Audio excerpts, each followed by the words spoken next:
வணக்கம் சொந்தங்களே, எல்லாரும் எப்படி இருக்கீங்க? நாங்கள் ரொம்பவே நல்லா இருக்கோம்.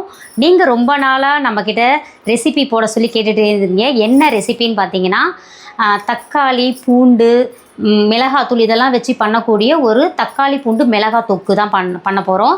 அது வந்து ரொம்ப சூப்பராக இருக்கும். இட்லி, தோசை, சப்பாத்தி எல்லாத்துக்குமே நல்லாயிருக்கும். நீங்கள் வெறும் சோறு தான் இருக்குன்னா கூட இதை கொஞ்சம் எடுத்து போட்டு பிசைஞ்சு சாப்பிட்டு போயிட்டே இருக்கலாம். அவ்வளோ நல்லாயிருக்கும். இதுக்கு வந்து சீக்கிரம் கெட்டு போயிடும் அப்படின்லாம் இல்லை. நீங்கள் ஒரு வாட்டி செஞ்சு வச்சிட்டிங்கன்னா வெளியவே வச்சிடலாம் கூட. ஒரு மாதத்துக்கு கூட நல்லாயிருக்கும். அவ்வளோ சூப்பராக இருக்கும். இதுக்கு என்னென்ன இன்க்ரீடியன்ஸ் பார்க்கலாமா? ஆமாம், வெளியவே வச்சு செக் பண்ணிட்டோம். அந்த தக்காளியில் உள்ள ஈரத்தெல்லாம் நம்ம எடுத்துட்டு நம்ம கட் பண்ணி போட்டோம்னா ஒரு துளி கூட ஈரம் இல்லாமல், ஏன்னா இதை நம்ம தண்ணியே சேர்க்க போகிறது கிடையாது, வெறும் எண்ணெயில் தான் பண்ண போகிறோம். அதனால சூப்பராக இருக்கும். என்னென்ன பொருட்கள் தேவைன்னு பார்க்கலாமா? நல்ல பழுத்த தக்காளியாக ஒரு 5 எடுத்து வச்சுருக்கேன். கல்லுப்பு, இது வந்து காஷ்மீர் மிளகாய் தூள், ஆமாம் இது குழம்பு மிளகாய் தூள். அதுக்கப்புறம் பூண்டு, ஒரு தக்காளிக்கு ஒரு பூண்டு கணக்கு பண்ணி எடுத்துக்கோங்க. அந்த பூண்டோட வாசம் தான் உங்களுக்கு இருக்கணும். சூப்பராக இருக்கும். இயற்கை சந்தையில் கிடைக்கிற மிளகாய். ஆமாம் இது நம்மளே அரைச்சி விற்பனை செய்கிறோம். தேவைப்படுறவங்க ஆர்டர் கொடுக்கலாம். நல்லெண்ணெயும் எடுத்து வச்சிருக்கேன். இதுவும் நம்ம இயற்கை சந்தை. ஆமாம், இது கடலெண்ணெய். இப்போ வந்து இன்னைக்கு காலிஃப்ளவர் பக்கோடா நான் பொரிச்சேன். அந்த எண்ணெயை வடிகட்டி வச்சிருக்கேன். இந்த பொரிச்சதுலேயே திரும்ப நான் பொரிக்க மாட்டேன். ஒரு வாட்டி பொரிச்சிட்டோம்னா அதை தாளித்து காலி பண்ணிவிடுவேன். ஏன்னா வந்து அதை மறுபடியும் சூடுபடுத்தக்கூடாது. அந்த எண்ணெய் வந்து அதோட என்ன சொல்கிறது, அந்த சத்து இழந்துரும். அதனால் நம்ம மரச்சக்கு எண்ணெயை நம்ம சாப்பிட்டுட்ருக்குறோம். அதில் பார்த்தீங்கன்னா மரச்சக்கில் அரைக்கிறதால சூடாகாது எண்ணெய். இதை நீங்கள் திரும்ப சூடுபடுத்தாதீங்க. உங்களுக்குமே நான் சொல்கிறேன். இப்போ நம்ம இதை பயன்படுத்தி காலி பண்ணிடலாம், சரிங்களா?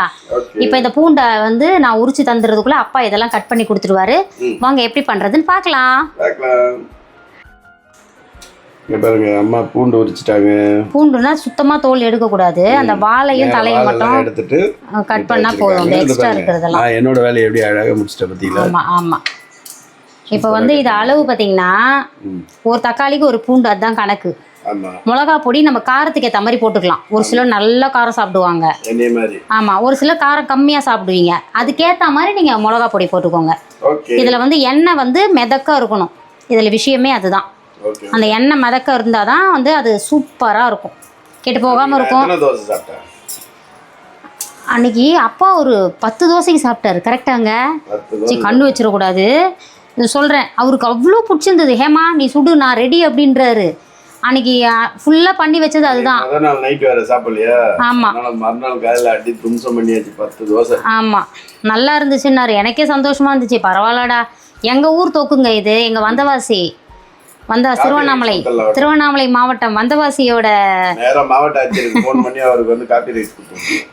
கொடுத்துருங்க. இப்போ என்ன பண்ணலாம், இந்த பூண்டை ஒரு அலசிட்டு நம்ம தொடச்சி எடுத்துக்கலாம். அப்போதான் வந்து காரம் வந்து என்னது கெட்டு போகாமல் இருக்கும்.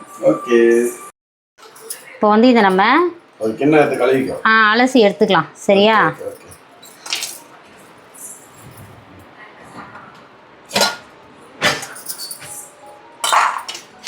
அலசி தொடச்சி எடுத்துக்கலாம். துணியில் அப்படியே கொட்டினாலே போதும்.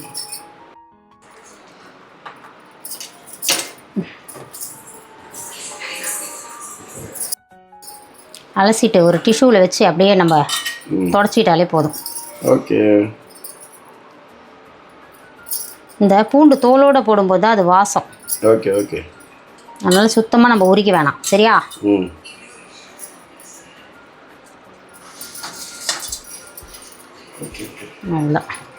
பயங்கர டெக்னிக்கலாக வச்சிருக்கிய. நீங்கள் தானே எனக்கு இதை சொல்லி கொடுத்தீங்க.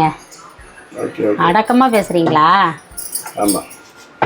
இப்போது உரலில் போட்டு இடிச்சிக்கலாம். பாருங்க, தண்ணி மொத்தம் இது இழுத்துருச்சு. அதுக்கு பேர் தான் டிஷ்யூ பேப்பர். நசுக்கு சொல்கிறேன். இந்தாங்க, நீங்கள் நசி கொடுத்துருங்க. ஓகே. அப்பா வந்து சூப்பராக நசுக்கி வச்சிட்டாரு. வாங்க நம்ம இது வந்து ரொம்ப சிம்பிள் தான். இதுக்கு கடுகு போட்டு தாளிக்க வேண்டியதில்லை, கருவேப்பிலை கொத்தமல்லி தேவையில்லை, எதுவுமே இல்லை. அப்படியே ராவாக அடிச்சு விட வேண்டியது தான். ஆமாம், அடுப்பு பண்ண தேவை தான். சிம்னியும் ஆன் பண்ணிக்கலாம். எனக்கு பசி வந்துருச்சு. நான் போய் ஓடி போய் சாப்பிட்டுட்டு வந்துட்டேன்ப்பா. மீன் குழம்பு ஊற்றி. சரி, நல்லெண்ணெய். எண்ணெய் வந்து அப்புறமா தேவைப்பட்டாலும் ஊற்றிக்கலாம் நம்ம. அதுக்கப்புறம் இது கடலை எண்ணெய். நான் எனக்கு காய்ச்சின எண்ணெய் பகோடா போட்டது இருந்ததுன்னு சொன்னேன்ல, அந்த எண்ணெய். எப்படியும் ஒரு 150 200 எண்ணெய் கிட்ட இருக்கும் இது. 150 எண்ணெய் இருக்கும். 150 எண்ணெய். அப்புறம் தேவைப்படும், இதுவே பத்தாது, கொஞ்சம் காயட்டும். காயட்டும் தாங்க, நான் எதுவுமே சொல்லுங்க.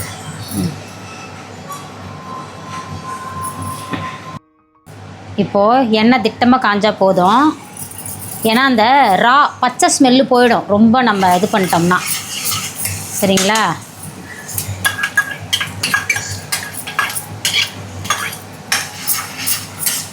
இது லைட்டாக வதங்கிட்டு இருக்கும்போதே நம்ம தக்காளி எடுத்து கொட்டிப்போம். இந்த பூண்டோட ஸ்மெல் இருக்கணும். ஆமாம், அப்போ தான் அது மிளகா பொடி. சரிங்களா? இல்லைன்னா தக்காளி தொக்காயிடும். எப்படி?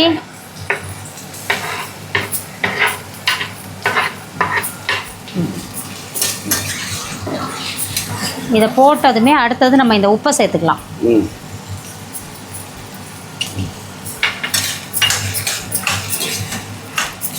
ஏன்னா அப்போதான் சீக்கிரம் வதங்கும். எப்படி கண்டுபிடிச்சேன்னு. கரெக்டு. இது ரொம்ப நம்ம தக்காளியை வதங்க விடக்கூடாது, ஒரு திட்டமாக தான் வதங்கணும். சரிங்களா? கொஞ்சம் நேரம் வதங்கட்டும். இப்போ கொஞ்சம் தக்காளி பூண்டும் வதங்கிடுச்சா, இப்போ வந்து நம்ம மிளகாத்தூளை சேர்த்துக்கலாம். அப்புறம் எல்லாம் சேர்ந்து வதங்கும் போது அது கரெக்டாக வந்துடும். Okay okay. இது வந்து குழம்பு மிளகாத்தூள் எடுத்திருக்கேன். நம்ம நம்மள்வாய் இருக்கு சந்தை குழம்பு மிளகாய் தூள். இது காஷ்மீர் மிளகாய் தூள். ஓகே.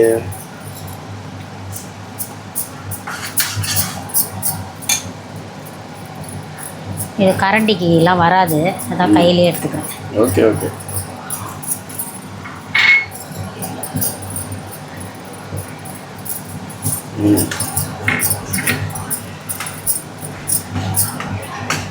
வாசம் எப்படி வருது?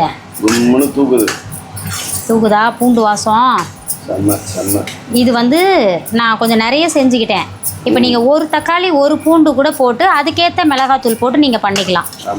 சரிங்களா? இந்த காஷ்மீர் மிளகாத்தூளுன்றது ஒரு டேஸ்ட்டு கொடுக்கும், ஒரு கலரும் கொடுக்கும். அதுக்காக தான் இதை நான் வந்து இதில் சேர்க்குறேன். இல்லாதவங்க வெறும் மிளகாத்தூள் கூட போடுங்க. அப்போல்லாம் எங்கள் ஊர் பக்கம்லாம் காஷ்மீர் மிளகாத்தூள்லாம் கிடையாது. உண்மைக்கு சொல்லணும்னா அப்போல்லாம் குழம்பு மிளகாத்தூள் தான் போடுவாங்க. சரிங்களா? உப்பு. ஆமாம் ஆமாம் ஆமாம் ஆமாம். அதை பாருங்க, உங்களுக்கு பார்க்கறதுக்கே அந்த வந்துருச்சு பாருங்க. இப்போது நம்ம எண்ணெய் கொஞ்சம் சேர்க்கணும். இன்னும் கொஞ்சம் வதங்கட்டோன்னு எண்ணெய் சேர்க்கணும். சேர்த்துட்டு உப்பு மட்டும் துடுக்காக இருக்கணும். உப்பு கொஞ்சம் அதிகமாக இருந்தால் தான் அது கெட்டு போகாமல் நல்லா இருக்கும், தொட்டு சாப்பிடவும் நல்லாயிருக்கும்.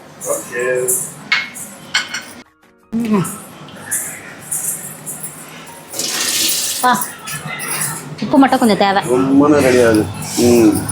உப்பு மட்டும் கொஞ்சம் கம்மியாக இருக்குதுப்பா, கொஞ்சம் உப்பு சேர்த்துக்கிறேன். ஆமாம், ஏன்னா இப்போ வதங்கிச்சு. நல்லா கார சாரமாக அந்த பூண்டு மணத்தோடு அப்படி இருக்குது பாருங்க. சேர்க்கணும். நல்லெண்ணெய் தேவைக்கு சேர்த்துட்டேன். இப்போ நம்ம காய்ச்சின எண்ணெய் இதையே சேர்த்துக்கலாம். இது மரச்செக்கு கடலை எண்ணெய். அந்த எண்ணெய் மதக்குனாதான் அது நல்லா இருக்கும். Okay okay. அப்படின்னா நீ சொன்ன மாதிரி 200 ml வேணும் எண்ணெய். அப்பதான் நல்லா இருக்கும். பெரிய தக்காளி 5 போட்டாக்க 1/2 கிலோ தக்காளி அந்த மாதிரி வந்துடும்ல. அது 1/2 கிலோ இருக்கும் தாராளமாக. 1/2 கிலோ தக்காளினா 200 ml வேணும். கலக்குது போ. நீங்கள் அப்போ மொத்த இட்லியும் எனக்கு மட்டும்தான். சாப்பிடுங்க. மறுபடியும் நீங்கள் ஊற்றி தான் சாப்பிட வேண்டியதாக இருக்குன்னு நினைக்கிறேன். பாருங்க, இந்த மாதிரி எண்ணெய் பிரிஞ்சு வரணும். அதுக்கப்புறம் அவ்வளோதான், இது முடிஞ்சிருச்சு. அவ்வளோதான். இதை நீங்கள் எடுத்து ஆற விட்டு ஒரு கண்ணாடி பாட்டில்லையோ இல்லை ஒரு டிஃபன் பாக்ஸ்லேயோ நீங்கள் போட்டு வச்சுட்டிங்கன்னா வெளியவே கூட வைக்கலாம். எண்ணெய் வந்து அப்படியே மிதக்க இருக்கணும். தண்ணி படாமல் பார்த்துக்கணும். நான் தக்காளியை கூட தொடச்சிட்டேன் பாருங்க, பூண்டையும் தொடச்சிட்டேன். அதில் தண்ணி கிடையாது. இருங்க கொஞ்சோண்டு எடுத்து. என் கை ஒன்றும் ஆகாது, ஏன்னா என் கையில் எது செஞ்சாலும் ஊசி போகாது. அதனால் நான் அதை டைரெக்டாக தொடுறேன். உங்களுக்கு வந்து ஸ்பூனில் தொட்டுக்குங்க.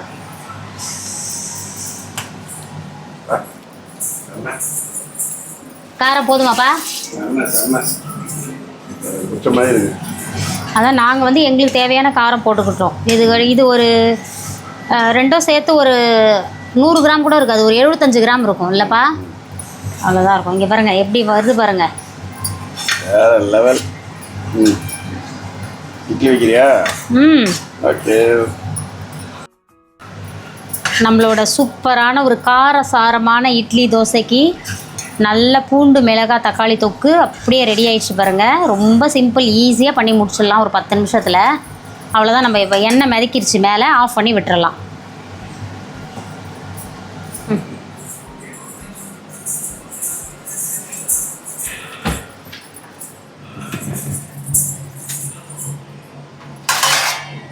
நீங்களும் இந்த டிஷ்ஷை செய்து பார்த்துட்டு எப்படி இருக்குன்றதை மறக்காமல் கமெண்ட் பண்ணுங்கள்.